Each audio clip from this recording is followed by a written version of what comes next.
What if the mother's life is at risk? I'm Laura Lee Siemens and you're watching the abortion debate. When I talk to people who are pro-life, one of the genuine questions that I get is what about in the case where the mother's health is at risk? So just to start off with this video, let's really explain what we mean by the mother's health being at risk. In the first video, how abortion became legal in Canada, we talked about the importance of really understanding what we mean by when we say the woman's health is at risk. So you can go back and watch that video, but just to sum it up kind of quickly, abortion never actually became legal in Canada. The law that came in place said that abortion would be illegal only in the case of the mother's health. And because mother's health was not really defined, that caused problems, which led to eventually that law being taken down and leaving no laws or regulations in place, which is how abortion became legal in Canada. So you can go back and watch that video. But for this video, I want to make sure I'm being really clear on what I mean by the mother's health being at risk. So what I don't mean is that the mother might be sad if she has her baby, or she might be disappointed that her life isn't going in the exact same way she planned on going. When I say mother's health is at risk, what I'm talking about is that there's a genuine concern that the mother may die or have serious injuries if she continues on with the pregnancy. Okay, so to be very clear, what I'm saying is a mother wants to have her baby, but there's suddenly complications, and now it looks like her life is at risk. There are situations like this all the time, where halfway through the pregnancy or later on in the pregnancy, situations will come up where the mother's health is at risk, and there's a possibility that the mother may not survive if she continues with the pregnancy, or there might be actual serious complications. So in situations like that, sometimes the pregnancy has to end. But when I say the pregnancy has to end, it's actually not the same thing as having an abortion.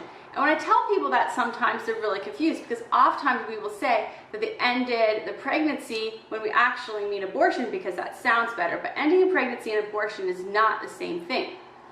In a situation where a mother is wanting to have her baby, suddenly there's health concerns arise, we're most likely talking later in pregnancy. So an abortion at this point can be done in two ways. Either they can take a needle and inject poison into the eye or the heart of the baby, and then the mother returns 24 hours later to see if the baby is dead, and if it's not dead, they inject more poison in until the baby dies. That's one way to have an abortion during the late stages. The second way is that they actually just rip the legs off of the baby and then rip the arms off of the baby, and then eventually will crush the skull and take the skull out piece by piece.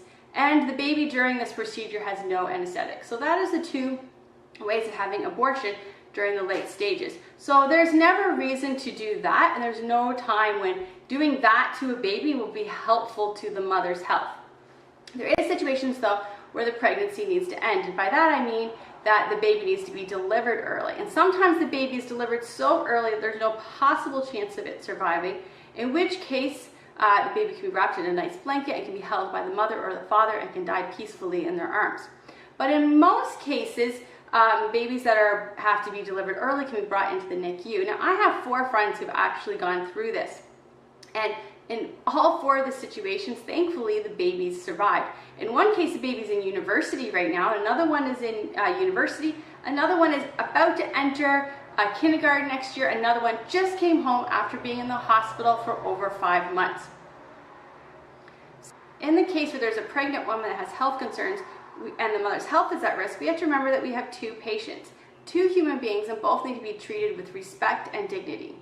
Everything should be done to save both of them. In the case where a baby is born so early that there's no way for it to survive, it still needs to be treated with the respect that every human being deserves. The horrific procedure of abortion is never necessary and never helpful. There's absolutely no reason to inject poison into another human being, and there's absolutely no reason to rip another human being apart, limb by limb, and then crush its skull.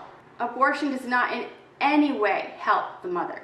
So, in the case where a mother's health is at risk, no, an abortion is not necessary, but it may be necessary to end the pregnancy early. I'm Laura Lee Siemens, and you're watching the Abortion Debate.